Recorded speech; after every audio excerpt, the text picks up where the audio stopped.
Team India versus south Africa second T20 మ్యాచ్‌లో south Africa మంచి comeback ఇచ్చింది.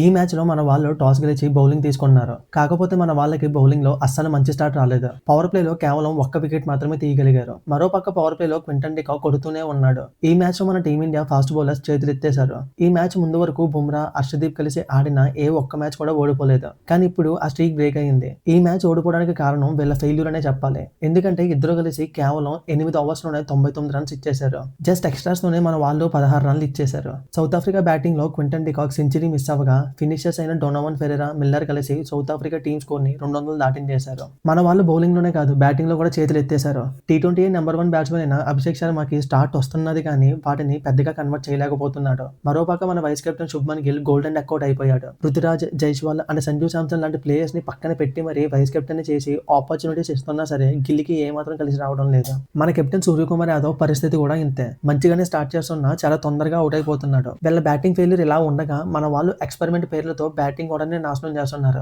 ఈ మ్యాచ్ లో అక్షర్ పటేల్ 1 డౌన్ పొజిషన్ లో పంపిన మూవ్ ఘోరంగా ఫెయిల్ అయింది. చాలా స్ట్రగుల్ అవుతూ బ్యాటింగ్ చేశాడు. శివన్ దుబే టీమిండియాలోకి రావడానికి కారణం సిఎస్కే లో తను మిడిల్ ఆర్డర్స్ లో స్పిన్నర్స్ ను కొట్టిన విధానం వల్ల.